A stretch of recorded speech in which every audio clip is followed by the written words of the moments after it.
Existe uma série de restrições da OAB sobre a realização de publicidade, mas não há uma única norma da OAB que proíba ou restrinja a divulgação de conteúdo informativo. Então nós publicamos isso, impulsionamos, colocamos algum investimento e aí a gente consegue, por esse impulsionamento, definir que o nosso conteúdo vai ser entregue exatamente para aquele perfil de cliente. Ora, se eu estou com uma causa escalável em matéria de ICMS, por exemplo, eu consigo colocar um post de esclarecimento a respeito dessa questão de ICMS, que é a oportunidade em que eu quero atuar. O Facebook, o Instagram, o YouTube, o Google, eles vão mostrar esse anúncio somente para quem eu disser que eu quero que seja mostrado. Então eu posso definir que esse conteúdo seja entregue só para contribuintes da minha região. Não adianta, gente, mostrar um conteúdo informativo para alguém que mora no outro canto do país. Esse não vai ser meu cliente. Eu preciso mostrar para quem está na minha região. E as redes sociais, elas permitem que o impulsionamento seja feito a partir de um raio, do jeito que a gente quiser. Se você quiser impulsionar só para sua cidade, pode, só para sua região.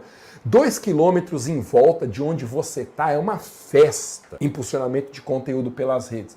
E a gente pode definir perfis. Olha, eu quero que isso seja entregue só para empresas que não estejam no Simples Nacional, só para policiais, militares, só para pessoas com interesse, sei lá, em jogos. A gente consegue entregar isso. E o investimento de R$ 7,00 por dia fará com que o nosso anúncio seja mostrado para milhares de pessoas. E eu não estou exagerando quando eu falo milhares, são milhares mesmo. É baratíssimo fazer essa divulgação se você comparar com outras formas de captação de clientes. Entendeu? Então, um dos pressupostos para a gente advogar só no nicho de tributário é a gente entender que não é o cliente que nos escolhe, não é a causa que nos escolhe, é a gente que tem que escolher o cliente, é a gente que tem que definir a nossa causa. Então imagine um exemplo muito simples. Pega uma dessas oportunidades de momento no direito tributário, no nicho da advocacia tributária, sei lá, TUSD,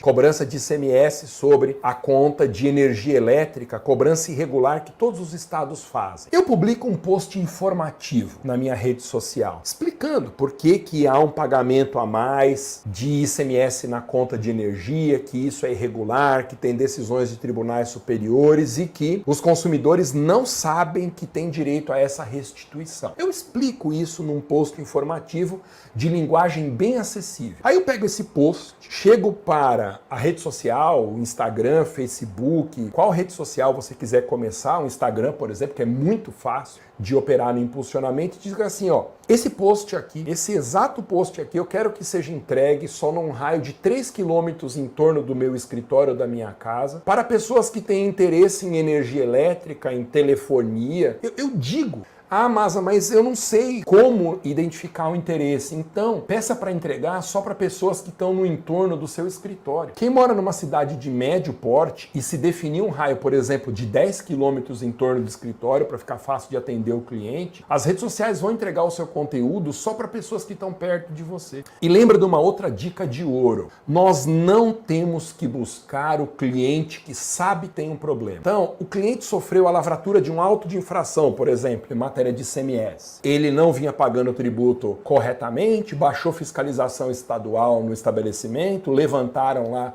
a documentação fiscal do estabelecimento e o fiscal constatou que tinha coisa sendo vendida a meia nota, que às vezes a venda era feita sem nota fiscal, ou seja, o fiscal constatou ali o não recolhimento adequado do tributo e lavrou um auto de infração, né, aplicação de uma pena. Esse cliente chega no nosso escritório. Veja, se esse cliente com esse perfil específico chegar no nosso escritório, essa causa não é uma causa escalável em matéria de ICMS. Ela não é escalável porque cada auto de infração vai ser diferente do outro. Cada valor de um cliente vai ser diferente do outro. O que aconteceu com um cliente é diferente do que aconteceu com o outro. Eu não consigo escalar essa causa. Então, nós precisamos identificar oportunidades que não envolvam diferenças substanciais entre o caso do cliente X e do cliente Y. Obviamente que sempre vai haver alguma pequena diferença na petição inicial de um outro cliente. Claro, cada cliente tem um RG diferente, um CPF diferente, tem uma narrativa dos fatos distinta, a gente muda as datas, muda valores, óbvio que algumas adaptações na petição